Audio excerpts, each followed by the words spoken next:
You're listening to episode 250 of the Super League Pod. How do we mark that milestone? Well, with our longest episode of the season so far, of course. That's because we go deep into the World Club Challenge to figure out if Saints restored some Northern Hemisphere pride and join the Trent Robinson loving as well. There's news with a heavy Wolfpack presence, as well as some unfortunate injuries to cover. We also have a great range of fan views to get you up to date on all the latest Super League and Challenge Cup action. There's so much to cover, I've forgotten to put any gags in the intro. So, assisted by child or otherwise, get yourselves strapped in. It's SLP time.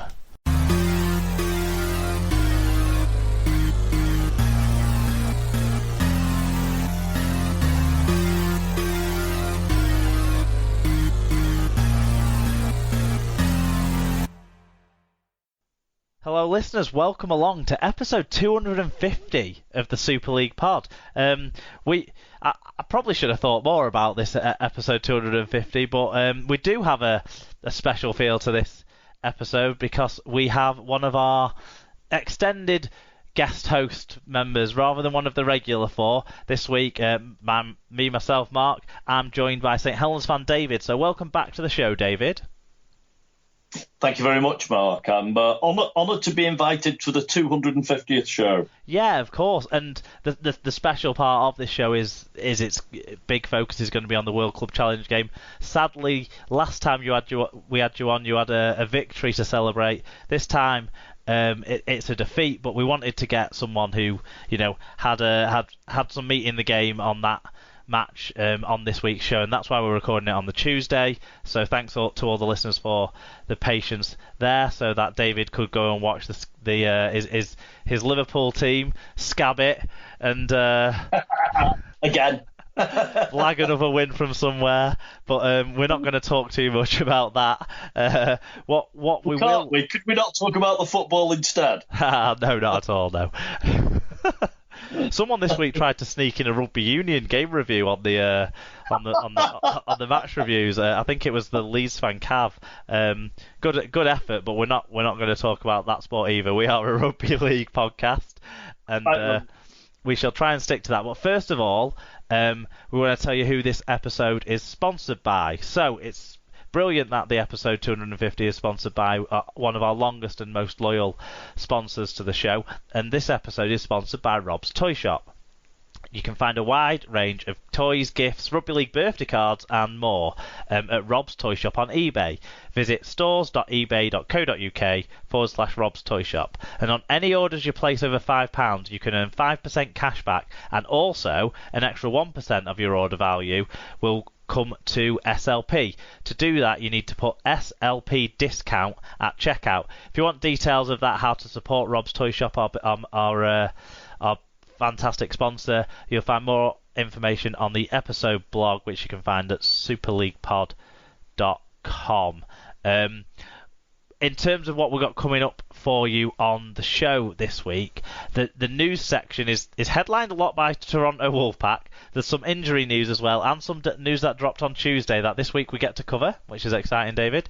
Then we're going to give a full recap with all of your fan reviews, and especially David's fan view on the World Club Challenge match, before we run through the Super League action, and we'll give you the Challenge Cup results as well. We'll make our guesses for round 5 of Super League, which includes a game between the two best defences in the early going of the competition, and sees return to Super League action for St Helens and Catalans Dragons, so we'll talk about all those games later on. Then we have a quiz, which is loosely linked to this being episode 250 of the Super League Pod.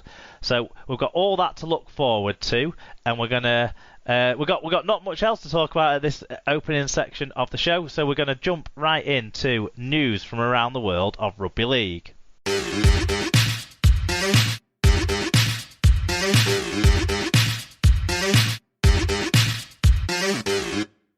So, Toronto Wolfpack have released former Great Britain coach Brian Noble from his role as Director of Rugby on a mutually agreed basis. It ends a 4-year association with the Wolfpack for the 59-year-old, who had been notably responsible for player development and recruitment. During his time, Toronto earned 2 promotions to reach Super League just 3 years into their existence. Tom Andrews, regular contribution to the news section, says, like Jamie Peacock at Hull KR, the man with the 5-year plan has been made irrelevant by an experienced coach. Either that or they realise what a terrible job he did with recruitment. Yes, I know, fans in glass houses. And used his money to pay Gigo's wife to work in the club shop instead.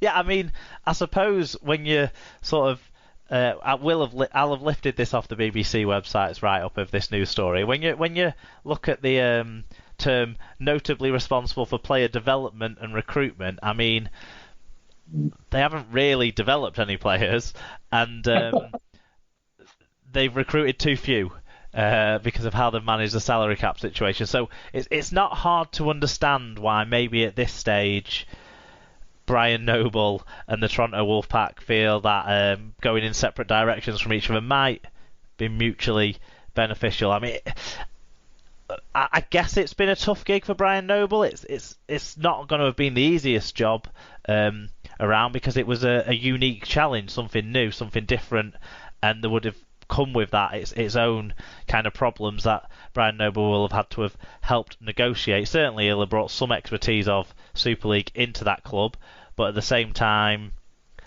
they're one of the sides that fields one of the oldest sides in Super League, and they've got the smallest squad in Super League. These are challenges that he has to carry some responsibility for. What do you think? Yeah, I mean, he certainly sound, when you listen to Brian when he took the role, he certainly sounded very excited about the challenges of trying to establish Toronto as a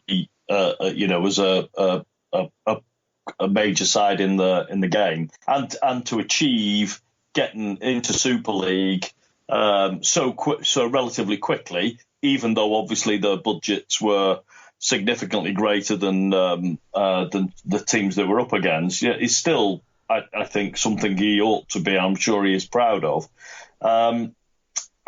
We don't know from the outside just what responsibility he has, I guess, for the state of play that they've got into. You would imagine it's got to be reasonable given his job title, but they are in a bit of a mess. And if Brian's decided he's going to throw all his eggs into, the one very expensive basket, and that's what's left them short of staffing for to be able to compete properly in Super League in the first season, then he probably deserves to bite the bullet. And I suppose there is an element of the necessity for someone of his sort of experience and enthusiasm for rugby league in our country kind of isn't there as much now that the Wolfpack are more established, are in Super League as it stands, and do have, like Tom said, an experienced head coach. So I suppose his sort of sway on things, his relevance at the club might be diminishing, as well as some of the other challenges that kind of question whether he is right for the role at this stage. I think I'm sure we'll see Brian Noble come back into the game doing something else. He seems to like these director of rugby roles, and there's going to be a few other new clubs that might be looking for people who've got a bit of experience in that area. So don't be shocked if Brian Noble doesn't pop up at one of those clubs in the next year or two. And I personally hope he does, because I always like listening to Brian talk about the game. He's clearly extremely passionate about it, and notwithstanding some of the question marks we've raised in this conversation, no one can really argue about his track record of doing a great job in rugby league, in both as a manager and as an administrator. So yeah, he loves the game, and I don't think he has taken things from the game. I think he's put more in overall to the sport than he'll have taken out, obviously, in whatever he's been remunerated by his employers. But yeah, I agree. Hopefully we won't lose him from an active role within the sport. Right, more Toronto news. And Toronto Wolfpack have signed fullback, halfback Tony Gigo on a 4-week trial. The 29-year-old who won the Lance Todd Trophy in Catalan Dragons' 2018 Challenge Cup win has been without a club since his departure last winter. He'd actually been training at one of the French sides, that his local side, I think, in France, and he signed as an unpaid amateur on this 4-week trial, which obviously allows them to bring him in under their salary cap constraints. Karsten got in touch. He said, good for Gigo if they can bring him in under their salary cap. The question remains if one mad Frenchman is enough. Obviously, they've already got Hakeem Maludi there. Martin Simpson said, a club that did not manage their budget well signed someone to play for free. Patrick Arven was rightly celebrated last year. The same rule saw Wellington Albert sign at Leeds when they were short of forwards. I'll come back to that because I don't think it is the same rule, Martin. But this one, the first example and this last example do match. Radlinski at Wigan in 2006. He cites as another example. Gigo wants a contract. It's in his interest to play. According to those that comment only on headlines, it's disgraceful and corrupt, although playing for nothing does not sit well. Tom Andrews finally says, the man who left Catalan because they wouldn't pay him what he deserved, now pay him for fuck all, which is about right. Yes, it's a loophole Toronto exploited, but when you're desperate, I don't blame them. The RFL make the rules, and any hate should be fired at them. So yeah, Wellington Albert signing for Leeds was actually, I believe, a dispensation that they brought in to allow signing extra overseas players when Widnes hit the skids financially. So I think he was paid to play for Leeds. He was under the cap at Leeds. It was just that the rules around the signing of overseas players was loosened. So that was different. But yes, Radlinski came out of retirement to play for free at Wigan. Patrick Arvan came back and played for free for Widnes. You know, there are examples of this happening, and there is rules in place for this, bringing in a player on an amateur basis on a trial. You can pay his reasonable expenses, which I guess will be, you know, hotel and travel, which does seem reasonable, and you're allowed to do it. So Toronto haven't broken any rules here. The RFL haven't invented any rules for Toronto to get around here. This was put into place last year by the RFL and not to benefit Toronto, but to benefit players looking for opportunities with clubs to kind of, like was said there, show their talents off.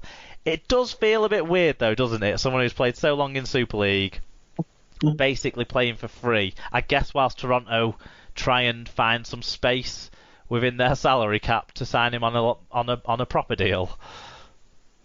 Yeah, it does.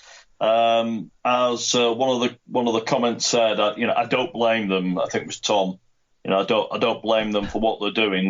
They're in a bit of a desperate strait, to be quite honest. And as long as they aren't breaking any rules, then for my money, it's a fine thing to do. The strange thing for me is backs doesn't seem to be where they've got the problem. It feels to me more the pack where they've already missing Darcy Lussick for significant time so far this season. John Wilkins going to be out for a while. Maybe halfback as well, I suppose, with Joe Mellor a long-term absentee. But Gareth O'Brien came into the squad 2 weeks ago for the first time, and he's a Super League caliber player. So I wasn't sure that backs was the area they needed the help. But obviously, you can fill so many positions, Tony Gigo, that is a useful player to have in your squad. Do you think they're probably going to be trying to offload maybe someone like a Gareth O'Brien or one of the other players in those backs? They had an offer, didn't they, for Matty Russell? To do some sort of. So it wouldn't surprise me if that happens, and. Clearly they do need to bring some more bodies in through the door, and preferably through a few middles. The League Express yesterday morning was speculating about them contacting Super League clubs to see whether they did have any big boys available that they might be able to wheel into a Toronto shirt. Yeah, and they have to obviously find space under the cap for those things. They've got a player at the moment who can't play for them because he doesn't have the appropriate visa to be a Colpack player, a non-federation trained player on top of your overseas players. So Chase Stanley is basically useless to them at the moment. I don't know how that sits. I don't know if they can continue to pay his wages but deregister him until his situation's sorted out, so that they can pay another player